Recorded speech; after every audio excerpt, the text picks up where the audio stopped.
ku itariki 25 z'ukwezi kwa 12 umwaka twari turangije, ikompanyi y'indege Azerbaijan Airlines yagize isanganya maze abantu 38 bahasiga ubuzima. Iyo ndege yari ifise nimero J2 agakwego 8,243 yari yahagurutse ku kibuga cy'indege cy'i Baku ku mugwa mukuru wa Azerbaijan igana Grozny ku mugwa mukuru wa Chechnya. Ni mu gihe inyuma y'imisi 4 iyindi ndege Boeing 737 agakwega 800 y'ikompanyi Jeju yagira isanganya rikomeye mu gihe ari kiragerageza guhaguruka ku kibuga cy'indege Muan International Airport aha ni Seoul ku mugwa mukuru wa Korea y'Epfo, maze abantu 179 bahita bahasiga ubuzima. Aya masanganya yose yavuye ku kimu vy'ukuri. Harabavuga ko Uburusiya aribwo gwaburi nyuma y'aya masanganya, vyo bari vyo. Fyonda jeme na subscribe tumenye neza uko vyagenze. Reka duhere ku munsi wa Noheli ku igenekerezo rya 25 kwezi kwa 12 umwaka nyene ku kibuga c'indege Aliyev International Airport Baku muri Azerbaijan. Ingenzi 65 zari zihejeje kugera mu ndege, bose bari banezerewe bishimiye kuza kurangiriza umwaka ku birometero 535 aha ni Grozny mu gihugu ca Chechnya.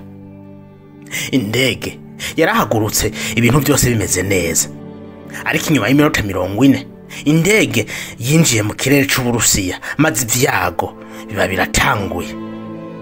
Muri iki gihe indege yatakaje GPS, igipfungu naco cari cinshi nuko indege itangira kuguruka mu mwijima. Ku munota wa 81 indege ihagurutse Baku, abari muri yo bakomye induru bumvise ikintu cisekuye ku ndege.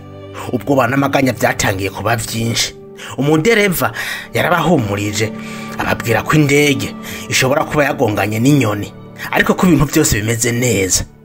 Gusa kwari kubaremesha nyene ibintu byari bimeze nabi cyane.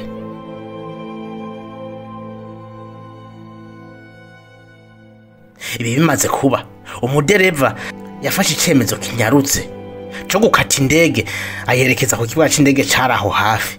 Aha naho harahitwa Akuto hafi y'ikiyaga Caspian, maze agerageza kurokora ubuzima bwo bari muri iyo ndege.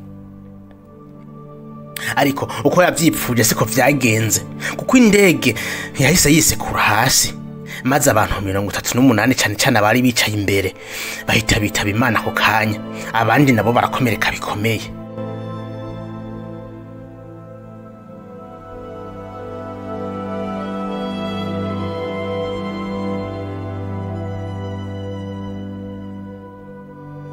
Amashusho yafashwe n'ibinyamakuru Echo News na New York Times yerekanye ko indege yakubiswe n'ikintu kiremereye, bishoboka ko yoba yatewe misile atari inyoni nk'uko umudereva yavyibaza.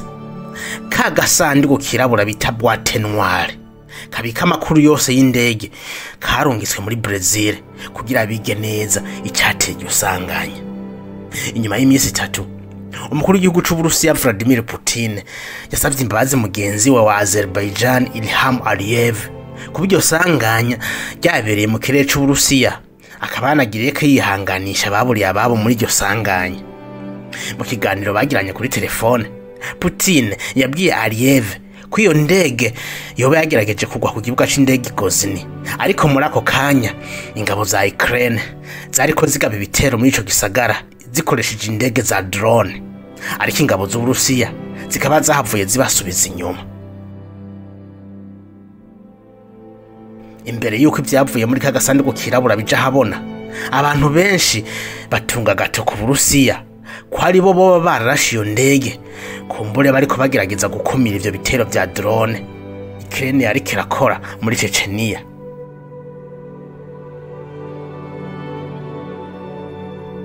Mu gice ca kabiri c'iyi video turabandanya kuri ya ndege ya Boeing 737 agakwega 800 y'ikompanyi ya Jeju muri Korea y'Epfo yahitana abantu 129. Yo vyagenze gute?